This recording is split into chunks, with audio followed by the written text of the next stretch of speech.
चलो, आपका पिछली क्लास में कहाँ तक हो गया था आपके? अगला है आपके परिसंचरण तंत्र। अगला टॉपिक है आपके परिसंचरण तंत्र।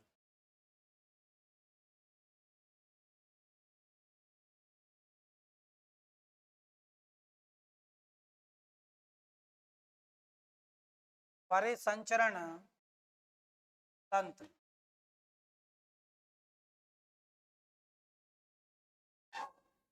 परिसंचरण तंत्र। अगला जो टॉपिक है आपके वो है परिसंचरण तंत्र। देखो, परिसंचरण तंत्र, संचरण का मतलब होता है गमन। संचरण का मतलब क्या होता है? गमन, किसी चीज का होना। हमारे शरीर में विभिन्न पदार्थों के गमन हेतु, या आप लोग कह सकते हो विभिन्न पदार्थों के आवागमन हेतु तरल या लिक्विड पाए जाते हैं। तो वे अंग जो पदार्थों के गमन में सहायक हों, या वे तरल जो पदार्थों के गमन में सहायक हों, उन सबको मिलाकर क्या बोला जाता है? परिसंचरण तंत्र बोला जाता है। अब परिसंचरण तंत्र यदि देखा जाए तो ये जो परिसंचरण तंत्र है, ये परिसंचरण तंत्र कितने टाइप का होता है? तो ये दो प्रकार का होता है परिसंचरण तंत्र का। जो परिसंचरण तंत्र है वो दो प्रकार का होता है। अब दो प्रकार का परिसंचरण तंत्र कौन कौन सा होगा? दो टाइप का है, वो होगा कौन कौन सा यदि देखा जाए तो देखो, परिसंचरण तंत्र दो कौन से होंगे?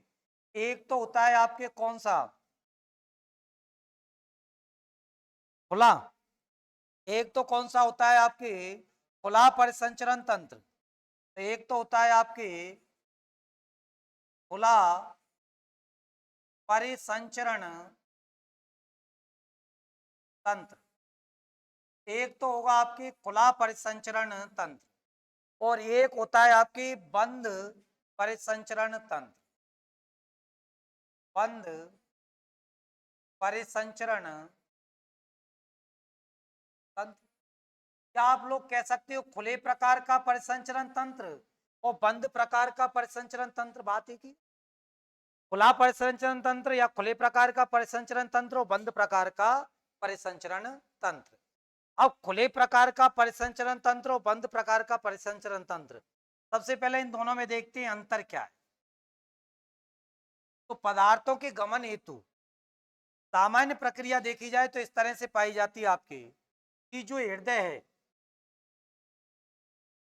ये जो हृदय है, इस हृदय से वाहिकाएं निकलेंगी, और इस तरह से ये जो वाहिकाएं निकलेंगी, ये वाहिकाएं विभिन्न अंगों तक जाएंगी, यहाँ पर केशिकाएं रहेंगी, और ये दोबारा से इस तरह से जुड़ी रहेंगी।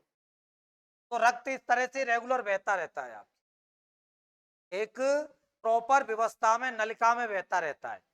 लेकिन ये खुला परिसंचरण तंत्र है, इसमें क्या होता है कि जो रक्त है वो रक्त सीधे, इस खुले में यदि आप लोग देखोगे तो खुले परिसंचरण तंत्र में क्या होगा कि रक्त सीधे किसके संपर्क में पहुंच जाएगा? ऊतकों के।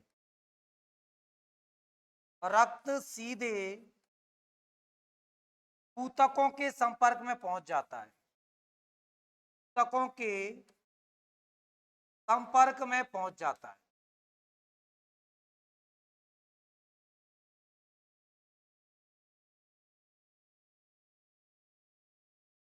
तो ये जो आपके खुले प्रकार का जो परिसंचरण तंत्र है, इस खुले प्रकार के परिसंचरण तंत्र में आप लोग देखोगे कि रक्त सीधे कहां पहुंच गया? आपके ऊतकों के संपर्क में पहुंच गया।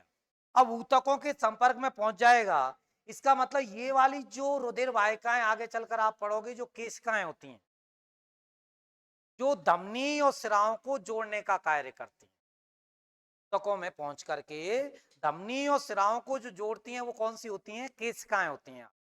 तो केशिकाएं इसको जोड़ने का कार्य करती हैं। अब केशिकाएं होंगी जब तो ये जॉइंट रहेंगी दोनों, जब तो सीधे ऊतकों के संपर्क में पहुंचेगा नहीं। इसका मतलब ये जो खुला परिसंचरण तंत्र है, इसमें हम लोग कह रहे हैं कि रक्त सीधे ऊतकों के संपर्क में पहुंच जाता है। इसका मतलब इस प्रकार का जो परिसंचरण तंत्र है, इसमें केशिकाएं नहीं पाई जाती, इसमें केशिकाएं इसमें केशिकाएं क्या होती हैं, अनुपस्थित होती हैं, नहीं पाई जाती हैं, केशिकाएं नहीं पाई जाती हैं। अब केशिकाएं नहीं पाई जाएंगी तो इस जगह सीधे किसके संपर्क में आ जाएगा, ऊतकों के संपर्क में आ जाता है। लेकिन यहाँ पर एक कटोरी नोमा या प्याले नोमा संरचना पाई जाती है इसमें। इसमें एक आप लोग कह सकते हो प्याले नोमा या कटोरी नोमा संरचना पाई जाती है, उसको कहा जाता है हीमोसील। हीमोसील कहा जाता है।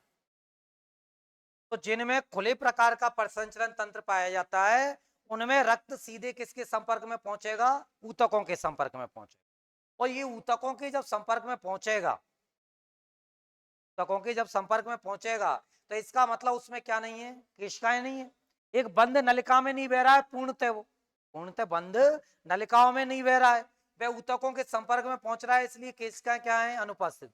लेकिन एक कटोरी नोमा संरचना पाई जा रही है, प्याले नोमा, और उसी का नाम क्या है आपके, हीमोसील। तो इसमें एक संरचना पाई जाती है जो खुला प्रसंचरण तंत्र जिनमें पाया जाता है, उस संरचना का नाम क्या है, तो आप लोगों को ध्यान रखना है, क्या नाम है, हीमोसील नाम है। उस संरचना का नाम है आपके हीमोसील। अब इस प्रकार का जो परिसंचरण तंत्र है वो किस में पाया जाएगा, तो इस प्रकार का परिसंचरण तंत्र कॉकरोच में होता है, मकड़ी है, मकड़ी में इस प्रकार का पाया जाता है, कीट है, इनमें पाया जाता है, निम्न कोटि के जो जीव हैं इनमें पाया जाता है आपके। इन सभी में किस प्रकार का परिसंचरण तंत्र होगा, तो आप लोग कह सकते हो खुले प्रकार का परिसंचरण तंत्र। तो यदि आपसे पूछा जाए कि खुले प्रकार का परिसंचरण तंत्र किन में पाया जाता है, तो आंसर हो जाएगा आपके कॉकरोच है, मकड़ी है, कीट है, निम्न कोटि के जीव हैं, उनमें किस प्रकार का होगा, खुले प्रकार का। तो खुले प्रकार के परिसंचरण तंत्र में सीधे किसके संपर्क में जा रहा है, रक्त ऊतकों के। केशिका क्या है, अनुपस्थित। एक विशेष प्रकार की संरचना पाई जाती है जिसे क्या कहते हैं, हीमोसील के। एक विशेष प्रकार की संरचना है जिसे क्या कहोगे आप लोग, हीमोसील कहोगे। तो ये उदाहरण किसके हो गए आपके, खुले के हो। लेकिन यदि आप बंद पर बात करो कि जो बंद प्रकार का जो परिसंचरण तंत्र है, बंद प्रकार के परिसंचरण तंत्र में एक तो एक काम नहीं होगा, इसका उल्टा होगा। इसका मतलब इसमें तो क्या हो रहा है, ऊतकों के संपर्क में पहुंच रहा है रक्त, जबकि इसमें सीधे ऊतकों के संपर्क में नहीं पहुंचेगा, क्योंकि पूर्णतः बंद नलिकाओं में बहेगा। इसको आप लोग डिटेल से पढ़ोगे, मनुष्य में ही पाया जाता है बंद प्रकार का। तो ये जो बंद प्रकार का जो परिसंचरण तंत्र है, तो एक तो इसमें इसमें रक्त सीधे ऊतकों के संपर्क में नहीं पहुंचता, सीधे ऊतकों के संपर्क में, सीधे ऊतकों के संपर्क में नहीं पहुंचता। तो इसमें एक तो सीधे ऊतकों के संपर्क में नहीं पहुंचेगा रक्त, किसमें, बंद प्रकार के में। इसके अलावा इसका मतलब रक्त किस में बह रहा है, इसमें तो कहा जा रहा है कि केशिका नहीं है, तो बीच में क्या मिल गया, ऊतकों के संपर्क में आ गया सीधे, जबकि इसमें केशिका हैं बंद प्रकार के में।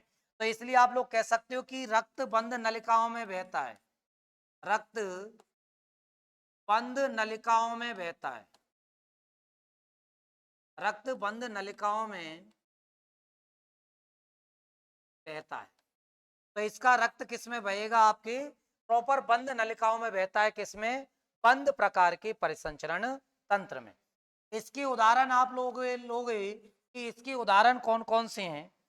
तो इसके उदाहरण यदि देखे जाएं, बंद प्रकार का जो परिसंचरण तंत्र है इसके, तो उदाहरणों में आप लोग एक तो देखोगे कशेरुकी प्राणी,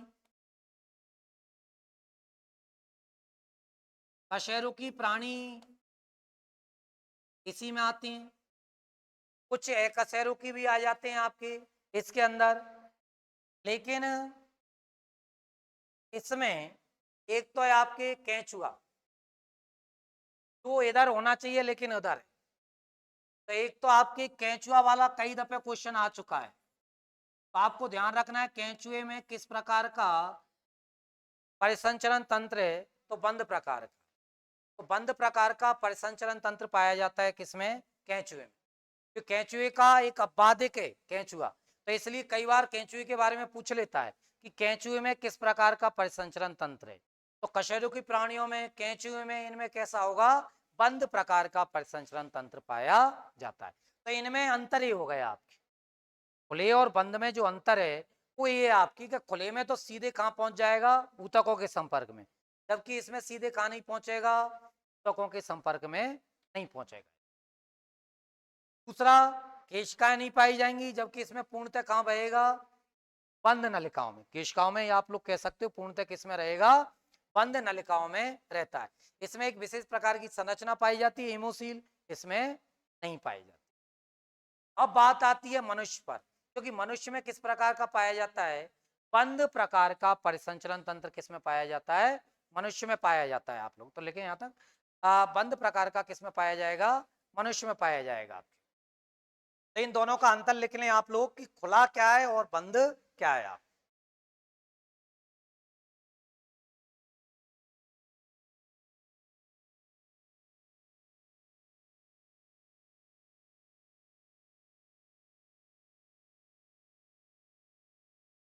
खुले में सीधे ऊतकों के संपर्क में पहुंचेगा, बंद में सीधे ऊतकों के संपर्क में नहीं पहुंचेगा। खुले में केशिकाएं नहीं पाई जाएंगी, जबकि बंद में पूर्णतः बंद नलिकाओं में बहता है। बंद में कैसा रहेगा, पूर्णतः बंद नलिकाओं में बहेगा आपकी रक्त।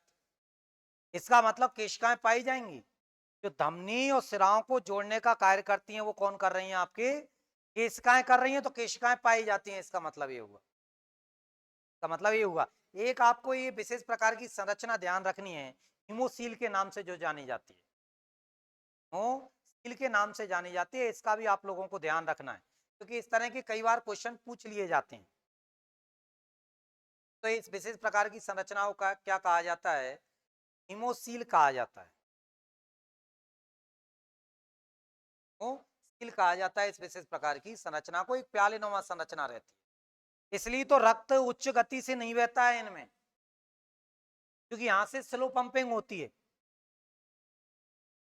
इसलिए उच्च गति से रक्त नहीं बहता है किन में, खुले प्रकार के परिसंचरण तंत्र वाले प्राणियों में। उच्च गति से जो रक्त बहता है वो किन में बहता है, बंद प्रकार के परिसंचरण रखने वाले प्राणियों में। रक्त किससे बहेगा, उच्च गति से बहता है आपके। अब हम लोग आगे पढ़ते हैं बंद प्रकार का। कौन सा पढ़ते हैं हम लोग, बंद प्रकार का। कि जो बंद प्रकार का जो परिसंचरण तंत्र है ये किस में पाया जाता है, मनुष्य में पाया जाता है। बंद प्रकार का जो है ये मनुष्य में पाया जाएगा। अब मनुष्य में किस प्रकार का पाया जाएगा, कई बार तो ऐसे ही क्वेश्चन आप लोगों के लेवल पर पूछ लेता है कि मनुष्य में किस प्रकार का परिसंचरण तंत्र पाया जाता है। लिख दिया आपने।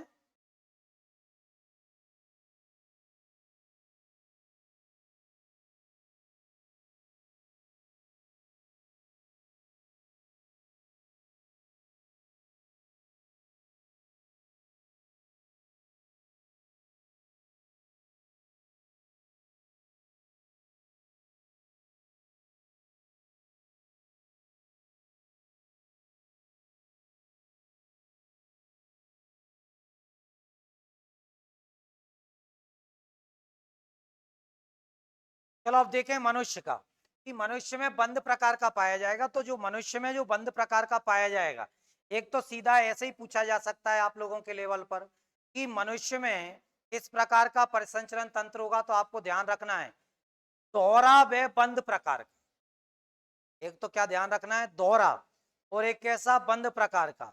दोहरा क्यों कहते हैं मनुष्य वाले को, क्योंकि दो बार रक्त कहां से निकलता है, हृदय से। हृदय से दो बार गुजरता है जो रक्त है वो, इसलिए इसको क्या कहा जाता है, दोहरा परिसंचरण तंत्र कहा जाता है। मनुष्य के जो परिसंचरण तंत्र है वो बंद प्रकार का होता है, लेकिन यदि आपसे कहा जाता है कि मनुष्य का परिसंचरण तंत्र होता है, तो दोहरा व बंद प्रकार का परिसंचरण तंत्र किसमें पाया जाता है, मनुष्य में पाया जाता है। तो यदि हम लोग मनुष्य के परिसंचरण तंत्र की बात करें कि जो मनुष्य का परिसंचरण तंत्र है वो कैसा होता है, तो आप लोग लिखें मनुष्य का जो परिसंचरण तंत्र है, मनुष्य का परिसंचरण तंत्र तो मनुष्य में किस प्रकार का परिसंचरण तंत्र पाया जाएगा? तो आप लोगों को लिखना है मनुष्य में किस प्रकार का परिसंचरण तंत्र पाया जाएगा। तो मनुष्य में किस प्रकार का परिसंचरण तंत्र होगा, तो आप लोग कह सकते हो मनुष्य में किस प्रकार का होगा। तो मनुष्य में किस प्रकार का होता है? दोहरा व बंद प्रकार का। मनुष्य में किस प्रकार का होगा? दोहरा व बंद प्रकार का परिसंचरण तंत्र। बंद प्रकार का मनुष्य में किस प्रकार का परिसंचरण तंत्र होगा, तो आपके आंसर हो जाएगा दोहरा व बंद प्रकार का परिसंचरण तंत्र। परिसंचरण तंत्र। तो मनुष्य में किस प्रकार का परिसंचरण तंत्र है? तो दोहरा व बंद प्रकार का परिसंचरण तंत्र पाया जाता है किसमें? मनुष्य में। इस तरह के पहले भी क्वेश्चन कई दफे आ चुके हैं मनुष्य को लेकर के, आपको ध्यान रखना है। कई दफे पहले भी क्वेश्चन पूछे जा चुके हैं, तो आप लोगों को ध्यान रखना है कि मनुष्य का परिसंचरण तंत्र है तो कैसा है? आपके दोहरा और बंद प्रकार का। कैसा है? आपके दोहरा और बंद प्रकार का परिसंचरण तंत्र है किसके अंदर? मनुष्य के अंदर। अब बात आती है कि दोहरा और बंद प्रकार का जो परिसंचरण तंत्र है जो मनुष्य में पाया जा रहा है, तो मनुष्य के जो परिसंचरण तंत्र है इसको किसकी कितने भागों में बांटा गया है? तो मनुष्य के अंदर जो दोहरा व बंद प्रकार का परिसंचरण तंत्र है, क्या आप लोग कह सकते हैं जो मनुष्य का जो परिसंचरण तंत्र है, मनुष्य का जो परिसंचरण तंत्र है, इस परिसंचरण तंत्र को आप लोग देखोगे तो मनुष्य के परिसंचरण तंत्र को दो भागों में बांटा गया है। क्या दो टाइप का होता है, ऐसा कह सकते हो आप लोग? कौन कौन से होते हैं आपके दो टाइप का परिसंचरण तंत्र मनुष्य में? तो एक तो होता है रुधिर परिसंचरण तंत्र। एक तो मनुष्य में होगा आपके कौन सा? रुधिर परिसंचरण तंत्र। तो एक तो कौन सा होता है आपके? रुधिर परिसंचरण तंत्र होता है किसमें? मनुष्य में। तो एक तो रुधिर हो गया। दूसरा कौन सा होगा आपके? लसिका परिसंचरण तंत्र। लसिका परिसंचरण तंत्र। तो यदि आपसे पूछा जाए कि मनुष्य में किस प्रकार का परिसंचरण तंत्र पाया जाता है, तो ये आप लोगों को ध्यान रखना कि मनुष्य में किस प्रकार का परिसंचरण तंत्र होगा। तो आप लोगों को ध्यान रखना है एक तो रुधिर और एक कौन सा होगा? लसिका। रुधिर होगा और एक कौन सा होगा? लसिका। रुधिर और लसिका में यदि अंतर देखा जाए तो रुधिर दोनों दिशाओं में गमन करता है।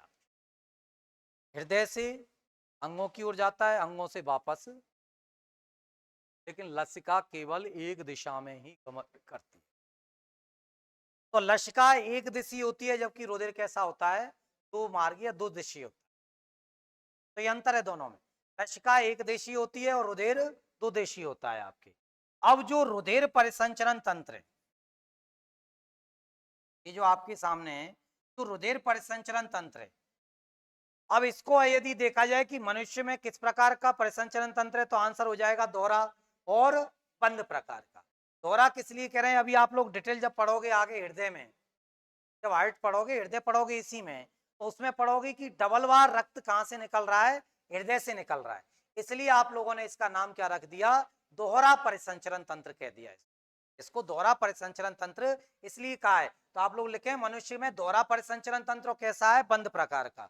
लिख दीजिए मनुष्य के परिसंचरण दो टाइप का, एक तो कौन सा हो गया? रुधिर, और एक कौन सा हो गया? लसिका। अब पहली आप लोग हेडिंग बनाओगे इसमें रुधिर परिसंचरण तंत्र। पहली जो आप लोग हेडिंग बनाओगे वो कौन सी बनाओगे? तो इसमें आपकी पहली हेडिंग जो बनाओगे वो बनाओगे आप लोग रुधिर परिसंचरण तंत्र। अब रुधिर परिसंचरण तंत्र पर बात की जाए कि ये जो रुधिर परिसंचरण तंत्र है, इस रुधिर परिसंचरण तंत्र में कौन से घटक होंगे या कौन कौन से अवयव पाए जाते हैं?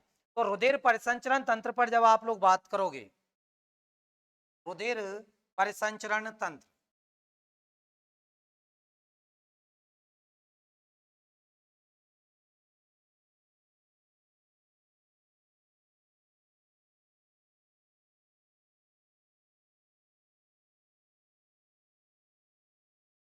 रुधिर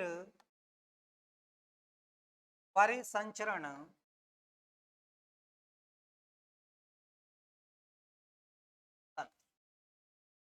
अब देखो रुधिर परिसंचरण तंत्र में जब देखा जाए, इस रुधिर परिसंचरण तंत्र के कौन कौन से अवयव या घटक हैं, रुधिर जो परिसंचरण तंत्र है इसके कौन से अवयव या घटक हैं, तो अवयव या घटकों पर यदि हम लोग बात करें तो रुधिर परिसंचरण तंत्र के कौन कौन से अवयव या घटक हैं आपके, तो आपको ध्यान रखना है रुधिर परिसंचरण तंत्र के कौन कौन से घटक या अवयव होते हैं। तो एक तो होता है आपके क्या, रुधिर,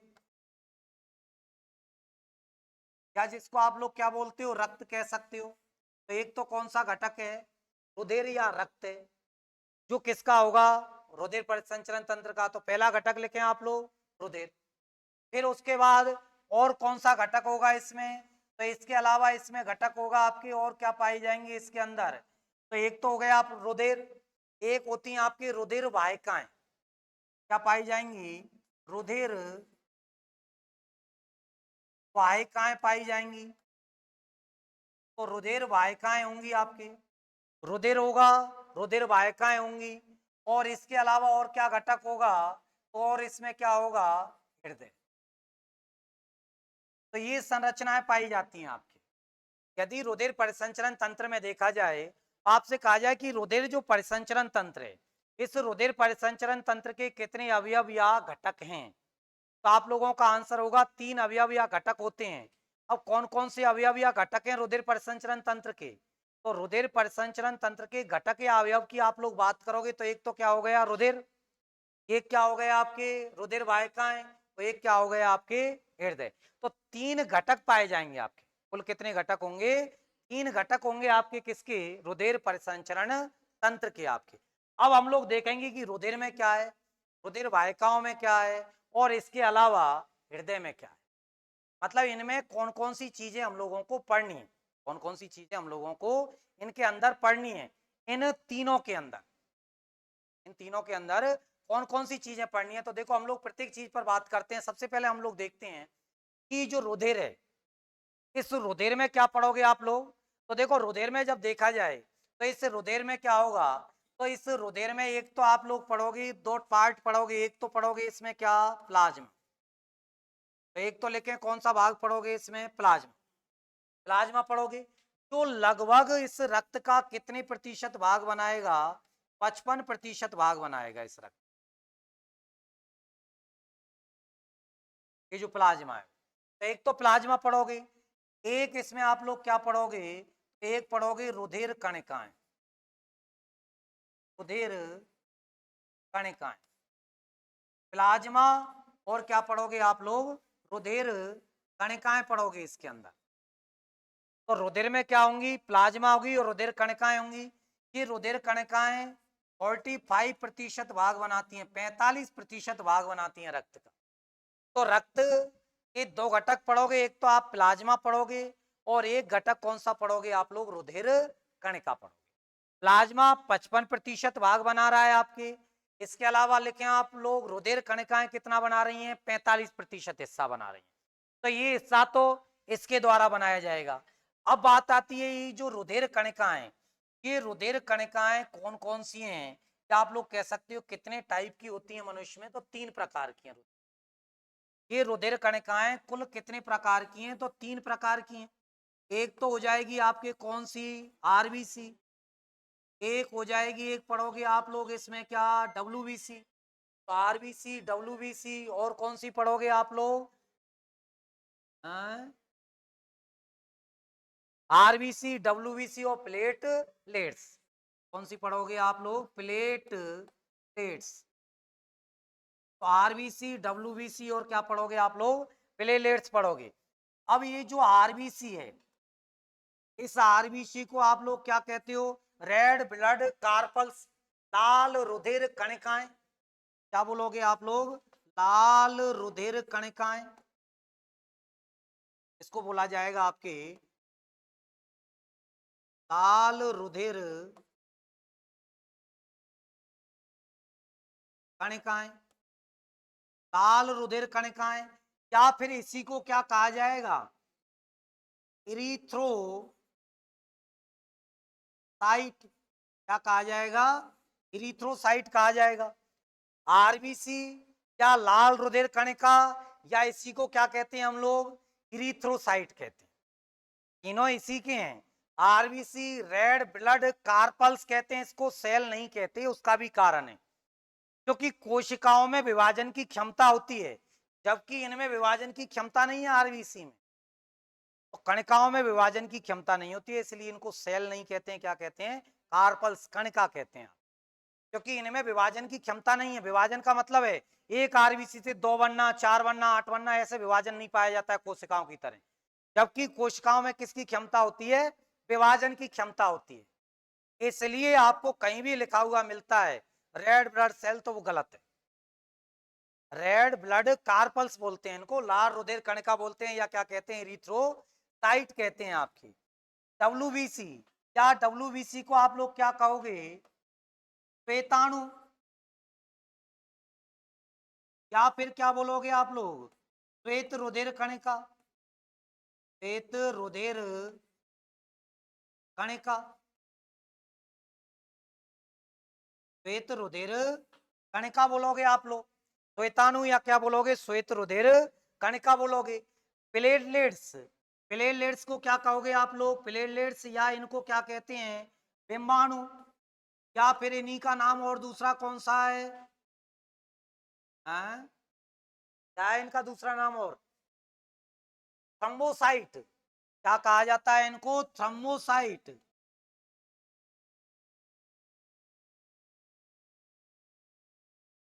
thrombocytes.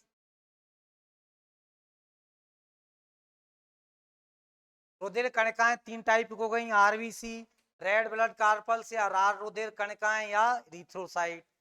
WBC, white blood carpals या श्वेताणु या श्वेत रुधिर कणिकाएं।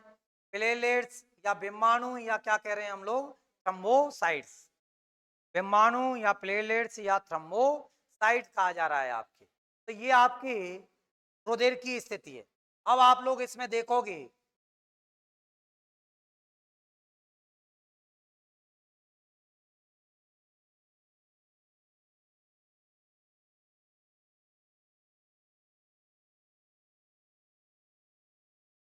आगे देखें और ये जो रुधिर वाहिकाएं, यदि आप लोग रुधिर वाहिका की बात करोगे, तो ये जो रुधिर वाहिकाएं,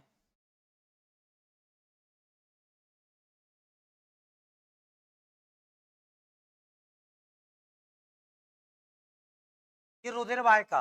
अब रुधिर वाहिका में आप लोग देखोगे कि रुधिर वाहिका में ये रुधिर वाहिकाएं कितने प्रकार की हैं? तो तीन है रुधिर वाहिकाएं। कौन कौन सी हैं? तीन आपकी रुधिर वाहिकाएं कुल कितनी हैं? तीन। और तीन कौन कौन सी हैं? तो एक तो होगी आपकी क्या? धमनी। एक तो कौन सी होती हैं आपके? धमनी होती हैं आपके एक तो एक तो कौन सी होगी आपके? धमनी पाई जाएगी। एक तो होगी आपकी धमनी। इसके अलावा कौन सी होंगी? सिरा होंगी। और क्या होंगी? केशिकाएं। और क्या होंगी? केशिकाएं होंगी। तो ये होंगी आपकी। तो रुधिर परिसंचरण तंत्र के तीन घटक हैं, रुधिर, रुधिर वाहिकाएं और हृदय। रुधिर, रुधिर वाहिकाएं और क्या है आपकी? हृदय। रुधिर वाहिका में प्लाज्मा पढ़ोगे और रुधिर कणिका पढ़ोगे आप लोग। तो रुधिर के दो अवयव या घटक हो गए, एक तो प्लाज्मा हो गई और एक क्या हो गई? रुधिर कणिकाएं हो गई आपकी। रुधिर वाहिकाओं में तीन टाइप की पढ़ोगे आप लोग, धमनी, सिरा और केशिकाएं पढ़ोगे। और एक कौन सा है आपके? हृदय। एक कौन सा पढ़ोगे आप लोग? हृदय पढ़ोगे। तो इस प्रकार से पूरे परिसंचरण तंत्र को आप लोग पढ़ते हैं, इस प्रकार से पढ़ते हैं हम लोग। अब पहला हम लोग जो स्टार्ट करते हैं वो क्या करेंगे आपके? रुधिर। सबसे पहला पॉइंट अब लोग स्टार्ट करेंगे, क्योंकि अब आपके सामने एक चार्ट आ गया कि किस चीज को कैसे पढ़ना है, या कौन किसका भाग है। अब आपके वो कंफ्यूजन हो गया कि प्लाज्मा कहाँ है, रुधिर कणिका क्या कहाँ पर है, रुधिर कहाँ पर है, रुधिर वाहिकाएं क्या है। ये एकदम सेपरेट हो गया पूरा पोर्शन आपके, पूरा पोर्शन सेपरेट हो गया आपके। रुधिर क्या है, लसिका क्या है, ये भी सेपरेट हो गया आपके। दोनों तीनों चीज अलग हो गई। अब इसमें सबसे पहला हम लोग स्टार्ट करेंगे क्या? ब्लड या रुधिर। तो सबसे पहली चीज आप लोग हेडिंग बनाएं क्या, ब्लड या रुधिर। क्या हेडिंग बनाओगे आप लोग, ब्लड या रुधिर। की जो रुधिर है या ब्लड है, अब ब्लड या रुधिर से किस तरह की चीजें आप लोगों के लेवल पर पूछी जाती हैं। जो रुधिर है, इस रुधिर से किस किस तरह की चीजें आप लोगों के लेवल पर पूछी जा सकती हैं, हम लोग अगले पॉइंट पर चर्चा करेंगे। किस पर, रुधिर पर। लिख दिया सबने? तो अगला देखें आप लोग, रुधिर।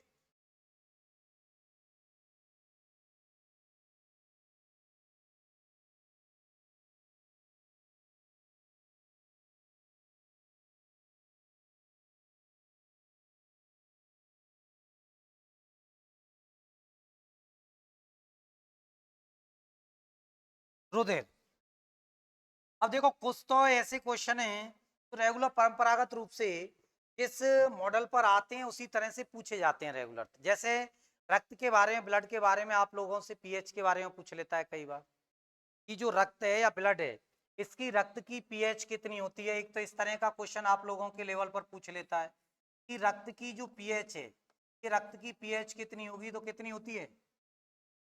हाँ? नहीं, 6.4 नहीं होती, 7.3 से 7.4 मानी जाती है। किसकी? आपके रक्त की। तो लगभग कितनी मानी जाएगी? 7.3 से 7.4 मानी जाती है। 7.3 से 7.4 मानी जाती है किसकी? रक्त की पीएच। इसका मतलब कैसा हो गया? हल्का क्षारीय है, हल्का क्षारीय हो गया आपके। तो 7.3 से 7.4 किसकी पीएच होती है? रुधिर की पीएच होती है। तो रुधिर की पीएच लेके आप लोग कितनी होगी? 7.3 से 7.4 रुधिर की क्या होगी? पीएच होगी। फिर यदि आप लोगों से कहा जाए कि जो रुधिर है, इस रुधिर का जो अध्ययन है, अध्ययन विज्ञान की जिस शाखा में किया जाएगा, उस विज्ञान की शाखा को किस नाम से जाना जाएगा? कि रुधिर का अध्ययन विज्ञान की जिस शाखा में किया जाएगा उसको क्या कहा जाएगा? तो रुधिर का अध्ययन विज्ञान की जिस शाखा में किया जाएगा उसको कहा जाएगा आपके क्या? हेमेटोलॉजी। किस नाम से जाना जाएगा? हेमेटोलॉजी के नाम से जाना जाएगा। तो लॉजी। तो रुधिर का अध्ययन विज्ञान की जिस शाखा में किया जाएगा, यदि उसका पूछा जाए कि रुधिर का अध्ययन विज्ञान की जिस शाखा में किया जाता है उसको कहा जाता है, तो आंसर क्या हो जाएगा आपके? हेमेटोलॉजी कहा जाता है। रुधिर की पीएच कितनी होती है? तो 7.3 से 7.4 रुधिर की क्या होती है? पीएच होती है। इसके अलावा आप लोग देखोगे कि जो रुधिर है, इस ब्लड में से और किस तरह की चीजें आप लोगों के लेवल पर पूछी जाएंगी। आप लोगों से पूछ सकते हैं कि एक स्वस्थ वयस्क मनुष्य में लगभग कितना रक्त होता है। एक तो स्वस्थ वयस्क मनुष्य, एक स्वस्थ वयस्क जो मनुष्य है, उसमें लगभग जो रक्त होता है वो कितना होता है? तो लगभग कितना रक्त पाया जाता है? तो एक स्वस्थ वयस्क मनुष्य में तो कितना रक्त होगा? लेकिन आप लोग कितना रक्त होगा? 5 से 6 लीटर। 5 से 6 लीटर रक्त होगा। एक स्वस्थ वयस्क जो मनुष्य है, यदि आपसे पूछा जाए कि एक स्वस्थ वयस्क मनुष्य में रक्त कितना होगा, तो लगभग कितना होता है, तो आंसर क्या हो जाएगा? 5 से 6 लीटर रक्त पाया जाता है। रक्त का अध्ययन क्या कहलाएगा? हेमेटोलॉजी कहलाएगा। रक्त की पीएच कितनी? 7.3 से 7.4 होती है। तो रक्त की पीएच तो क्या हो गई? 7.3 से 7.4। अध्ययन क्या कहलाएगा? हेमेटोलॉजी कहलाएगा। एक स्वस्थ वयस्क जो मनुष्य है उसमें रक्त लगभग कितना होता है। लेकिन क्वेश्चन ऐसे भी पूछ सकता है कि एक स्वस्थ वयस्क मनुष्य में जो रक्त है उसके शरीर भार का कितना परसेंट, का जो शरीर भार है उसका कितना परसेंट होगा। तो एक व्यक्ति में जो रक्त है उसके शरीर भार का कितना प्रतिशत होता है। तो एक स्वस्थ वयस्क मनुष्य में, एक स्वस्थ वयस्क मनुष्य में रक्त रक्त उसके रक्त उसके शरीर भार का, शरीर भार का कितने प्रतिशत होता है, तो उसके शरीर भार का कितने प्रतिशत होगा, तो आपको ध्यान रखना है 7%। पहले भी आ चुका है क्वेश्चन, पहले भी क्वेश्चन आ चुके हैं आपके। यदि आप लोगों से कहा जाए कि एक जो मनुष्य है, एक स्वस्थ वयस्क मनुष्य है, उसमें रक्त उसके शरीर भार का कितना परसेंट होता है, तो उसके शरीर भार का कितना परसेंट होता है, 7% होता है। स्वस्थ वयस्क मनुष्य में रक्त कितना होता है, तो 5 से 6 लीटर रक्त होता है। रक्त कितना होता है, जब तो आंसर हो जाएगा 5 से 6 लीटर। शरीर भार का कितना परसेंट होगा, तो आंसर हो जाएगा 7% होगा। बोलो बॉडी जो वेट है, बॉडी वेट का कितना होगा, 7% होगा आपके। अध्ययन हेमेटोलॉजी पीएच 7.3 से 7.4 होती है। लेकिन रक्त में आप लोग पढ़ते हो, रक्त एक तो होता है ऑक्सीकृत रक्त, और एक होता है अनऑक्सीकृत रक्त।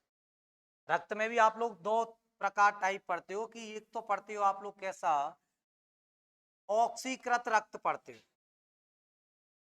ऑक्सीकृत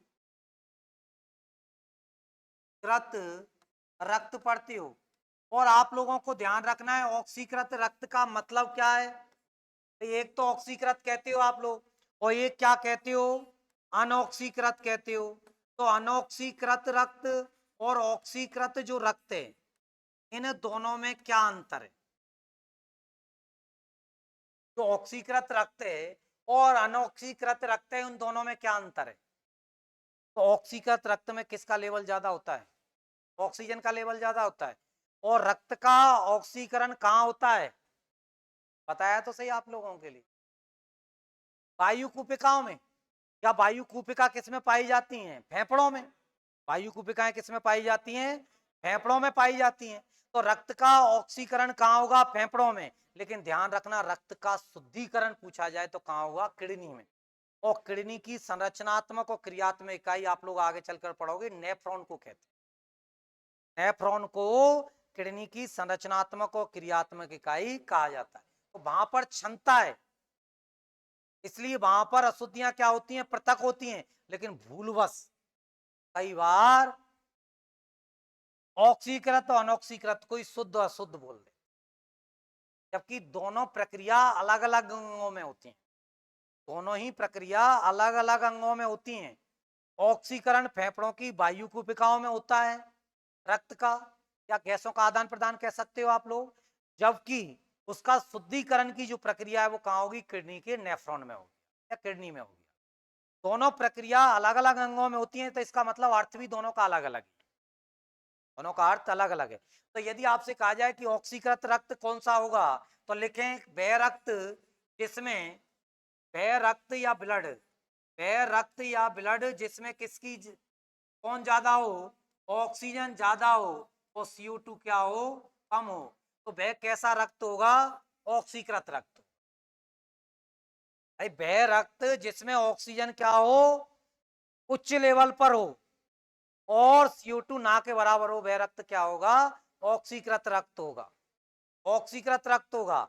जबकि अनऑक्सीकृत रक्त में क्या होगा, तो अनऑक्सीकृत रक्त में लिखें आप लोग, अनऑक्सीकृत रक्त क्या होगा, तो अनऑक्सीकृत रक्त में उल्टा हो जाएगा, CO2 का लेवल ज्यादा, मतलब CO2 ज्यादा होगी, क्या होगी, कम। ये अंतर है दोनों। यदि आप लोगों से कहा जाए कि ऑक्सीकृत रक्त में ऑक्सीजन और CO2 होती हैं, ऑप्शन में कहा जाए CO2 अधिक होगी O2 कम होगी, एक में कहा जाए O2 अधिक होगी, तीसरे में कहा जाए O2 अधिक CO2 कम होगी, तो क्या होगा, O2 अधिक होगी और CO2 कम होगी। मतलब ऑक्सीजन ज्यादा होगी और कार्बन डाइऑक्साइड क्या होगी, कम। जबकि अनऑक्सीकृत में CO2 बढ़ जाएगी, O2 क्या हो जाएगी, कम। तो ये ऑक्सीकृत और अनऑक्सीकृत रक्त का अंतर है। ऑक्सीकृत और अनऑक्सीकृत रक्त में अंतर है दोनों में, कि ऑक्सीकृत रक्त कौन सा होगा और अनऑक्सीकृत रक्त कौन सा होगा। कर पाओगे आसानी से, ऑक्सीकृत कौन सा होगा, अनऑक्सीकृत कौन सा होगा। तो आप लोगों ने देखा ऑक्सीकृत कौन सा होगा, जिसमें किसकी मात्रा ज्यादा हो, ऑक्सीजन। और अनऑक्सीकृत कौन सा होगा, जिसमें किसकी मात्रा ज्यादा हो, CO2 की। जिसमें CO2 की मात्रा ज्यादा हो, वो कैसा कहलाएगा, अनऑक्सी। और अनऑक्सीकृत रक्त का रंग कैसा होगा? तो अनऑक्सीकृत रक्त का रंग, तो जो हीमोग्लोबिन है का हल्का बैंगनी टाइप का रंग होता है, का बैंगनी टाइप का रंग होता है। इसलिए आगे आरबीसी में आप लोग पढ़ोगे इस चीज को, हीमोग्लोबिन के बारे में डिटेल। तो इसका अनऑक्सीकृत का जो रंग होगा वो हल्का कैसा होगा? बैंगनी। जबकि ऑक्सीकृत रक्त का रंग कैसा होगा? चटकीला लाल होगा। तो यदि रंग पूछा जाए तो ऑक्सीकृत जो रक्त है, इस ऑक्सीकृत रक्त का यदि रंग आपसे पूछा जाए कैसा होगा, तो इसका रंग कैसा होता है ऑक्सीकृत रक्त का? तो आपको ध्यान रखना है, चटकीला, चटकीला लाल होता है। चटकीला लाल होता है ऑक्सीकृत रक्त का रंग। तो यदि आपसे कहा जाए कि ऑक्सीकृत रक्त का रंग कैसा होता है, तो आंसर कैसा हो जाएगा? चटकीला लाल होता है किसका? ऑक्सीकृत रक्त का रंग। तो ऑक्सीकृत रक्त का रंग कैसा होगा? चटकीला लाल होगा। जबकि अनऑक्सीकृत रक्त का यदि आप लोगों से रंग पूछा जाए कि जो अनऑक्सीकृत रक्त है, इस अनऑक्सीकृत का रंग कैसा होगा, तो अनऑक्सीकृत का मतलब है कि हीमोग्लोबिन से ऑक्सीजन नहीं जुड़ी है। तो ऑक्सीजन जुड़ जाएगी तो हीमोग्लोबिन का ऑक्सीकरण होगा, क्या बना देगा? Oxy haemoglobin. और ऑक्सी हीमोग्लोबिन का रंग कैसा हो जाएगा? चटकीला लाल। इसमें ऑक्सीजन नहीं जुड़ पाई है, इसलिए कैसा रंग रह जाएगा? हल्का बैंगनी। कैसा होगा आपके? हल्का बैंगनी। हल्का बैंगनी नीले टाइप का होगा, हल्का बैंगनी नीले जैसा मिश्रण रंग होगा किसका? अनऑक्सीकृत का। तो ये आप लोगों को ध्यान रखना है कि ऑक्सीकृत और अनऑक्सीकृत रक्त के जो अंतर है वो, ऑक्सीकृत रक्त क्या होगा, अनऑक्सीकृत रक्त क्या होगा, ये आप लोगों को ध्यान रखना है। इसके अलावा यदि आप लोगों से कहा जाए कि रक्त का ऑक्सीकरण कहाँ होगा, यदि ये प्रक्रिया, लिख दिया सबने यहां तक, यदि ये प्रक्रिया देखी जाए कि जो ऑक्सीकृत रक्त है ये बनेगा कहाँ, या आप लोग कह सकते हो कि रक्त का ऑक्सीकरण कहाँ होगा, रक्त का ऑक्सीकरण कहाँ होगा। तो यदि हम लोग देखें कि जो रक्त है, इस रक्त का ऑक्सीकरण कहाँ होता है, तो लिखें रक्त का ऑक्सीकरण, रक्त का ऑक्सीकरण। यदि आपसे कहा जाए कि रक्त का ऑक्सीकरण कहाँ होगा, या रक्त कहाँ पर ऑक्सीकृत होता है, तो रक्त का ऑक्सीकरण कहाँ होगा या रक्त कहाँ पर ऑक्सीकृत होता है, तो आपके आंसर क्या हो जाएगा? रक्त का ऑक्सीकरण कहाँ होगा? फेफड़ों में। और फेफड़ों में भी कहाँ पर? फेफड़ों में होगा। और फेफड़ों में भी यदि ऑप्शन अंदर डाला जाए तो कहाँ होगा? वायु कूपिकाओं में, वायु कूपिकाओं में होगा, वायु कूपिकाओं में होगा। लगभग दोनों फेफड़ों में 60 करोड़ के करीब क्या पाई जाती हैं? वायु कूपिकाएं पाई जाती हैं। तो यदि इसमें भी आप लोग अंदर से देखो तो प्रॉपर रूप से कहाँ होगा? वायु कूपिकाओं में होगा। यदि वायु कूपिका ऑप्शन में नहीं दे रखा है तो आप आंसर लंग्स कर सकते हो, फेफड़े कर सकते हो आप। लेकिन जब वायु कूपिका ऑप्शन में दे रखा है तो फिर जहां होता है वही टिक करना पड़ेगा, तो स्वाभाविक आंसर क्या टिक होगा? वायु कूपिका। तो रक्त का ऑक्सीकरण कहाँ होगा? फेफड़े, और फेफड़ों में ही कहाँ? वायु कूपिकाओं में। लेकिन इसी में यदि आप लोगों से पूछ लिया जाए कि रक्त का शुद्धिकरण, रक्त का शुद्धिकरण, तो रक्त का शुद्धिकरण कहाँ होता है? तो रक्त का शुद्धिकरण मतलब रक्त में से जो अशुद्धि हैं, जो अपशिष्ट पदार्थ हैं, उनको छाना जाता है और बाहर निकाला जाता है। तो वो प्रक्रिया कहाँ पर होती है? आपके किडनी में, किडनी में। और किडनी की संरचनात्मक और क्रियात्मक इकाई क्या है? नेफ्रॉन है। तो इसलिए किडनी की जगह नेफ्रॉन भी दे देता है, किडनी की जगह क्या दे देता है? नेफ्रॉन दे देता है आपके। तो रक्त का शुद्धिकरण कहाँ होगा आपके? तो किडनी में होगा। क्या हिंदी में क्या बोलोगे आप? रक्त,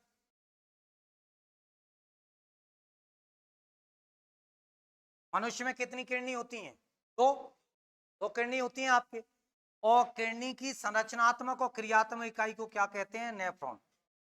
संरचनात्मक और क्रियात्मक,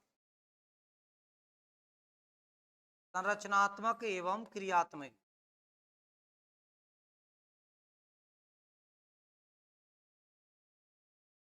तो इसकी संरचनात्मक और जो क्रियात्मक इकाई है इसकी किडनी की संरचनात्मक और क्रियात्मक इकाई लिखें, क्या कहेंगे इनको? तो इसकी किडनी की संरचनात्मक और क्रियात्मक इकाई को क्या कहा जाएगा, तो लिखें आप लोग क्या कहा जाएगा। तो इसकी संरचनात्मक और क्रियात्मक जो इकाई है उसको किस नाम से जाना जाता है आपके, तो उसको जाना जाता है किस नाम से, नेफ्रॉन के नाम से। प्रकाणु कहा जाता है नेफ्रॉन, या हिंदी में क्या कहते हैं इनको, प्रकाणु कहा जाता है आपके। तो नेफ्रॉन के नाम से जाना जाता है आपके, नेफ्रॉन के नाम से जाना जाता है। वैसे हम लोग जब इसकी डिटेल पढ़ेंगे तो छलनी का कार्य, इस नेफ्रॉन में एक संरचना पाई जाती है ग्लोमेरुलस, तो जिस प्रकार से हमारी छलनी होती है उपयोगी पदार्थों को तो निकाल देती है, वो अनुपयोगी को क्या करती है, रोक लेती है। उसी प्रकार से ग्लोमेरुलस नेफ्रॉन में होता है, जो कैसा काम करता है, एक छलनी की तरह कार्य करता है, जो अपशिष्ट पदार्थों को क्या करता है, रोकने का कार्य करता है या पृथक करने का कार्य करता है। आप कैसे, तो रक्त का शुद्धिकरण किडनी में होगा, और किडनी की संरचनात्मक और क्रियात्मक इकाई को आपने क्या कह दिया, नेफ्रॉन कह दिया। रक्त का ऑक्सीकरण कहाँ होगा, फेफड़ों में, फेफड़ों में भी कहां पर होगा, वायु कूपिकाओं में रक्त का क्या होता है, ऑक्सीकरण होता है।